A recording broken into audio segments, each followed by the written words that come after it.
بسم اللہ الرحمن الرحیم۔ السلام علیکم ناظرین۔ ڈیرا اسماعیل خان میں پولیس چوکی پر فائرنگ اور اسپتال میں خودکش دھماکہ، 8 افراد شہید، متعدد زخمی۔ خودکش حملہ آور 15 سالہ لڑکی تھی، ہسپتالوں میں ایمرجنسی نافذ کر دی گئی۔ ویڈیو کی تفصیل میں جانے سے پہلے آپ سے گزارش ہے ویڈیو کو پورا آخر تک دیکھیں تاکہ اصل حقائق سے آگاہ ہو سکے۔ مزید ڈسکس کرنے سے پہلے آپ سے گزارش ہے چینل کو سبسکرائب کر کے بیل کے نشان کو دبا دیجئے اور اس ویڈیو کو لائک کر دیجئے۔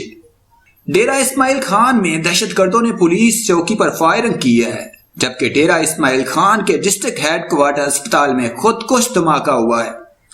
دونوں حملوں کے نتیجے میں 6 پولیس اہلکاروں سمیت 8 افراد شہید جبکہ متعدد زخمی ہو گئے۔ ذرائع کے مطابق ڈیرا اسماعیل خان کی پولیس چیک پوسٹ ڈیرا کوٹلہ سیدہ پر موٹر سائیکل سوار دہشت گرد فائرنگ کر کے فرار ہو گئے اور اس کے بعد اسپتال میں خودکش دھماکہ کیا گیا۔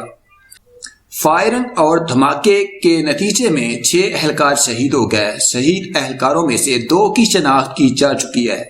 اہلکار جہانگیر کا تعلق اعجاز آباد مرجاری جبکہ انعام کا تعلق کورائی سے ہے۔ فائرنگ کے بعد شہید پولیس اہلکاروں کی لاشیں ڈسٹرکٹ ہیڈ کوارٹر اسپتال لائی گئیں تو اسپتال کے ٹراما سینٹر کے گیٹ پر خودکش دھماکہ کر دیا گیا۔ خودکش دھماکے کے نتیجے میں مزید 4 اہلکار شہید اور متعدد زخمی ہو گئے۔ بڑی تعداد میں زخمیوں کے باعث کئی زخمیوں کو کمبائنڈ ملٹری اسپتال منتقل کیا گیا۔ CMS ذرائع کا کہنا ہے کہ ہسپتال میں 22 زخمی اور 5 لاشیں لائی گئی ہیں۔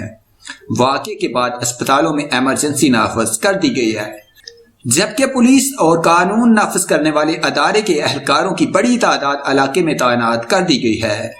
بم ڈسپوزل اسکواڈ کے عملے نے مزید دھماکہ خیز مواد کی موجودگی کے خطرے کے پیش نظر سرچ آپریشن شروع کر دیا۔ پولیس کی ابتدائی رپورٹ کے مطابق ٹراما سینٹر کے دروازے پر ہونے والا دھماکہ خودکش ہو سکتا ہے۔ دوسری جانب ذرائع نے عینی شاہدین کے حوالے سے بتایا ہے کہ دھماکہ خودکش تھا اور حملہ آور لڑکی تھی اور اس کی عمر کم و بیش 15 سال تھی۔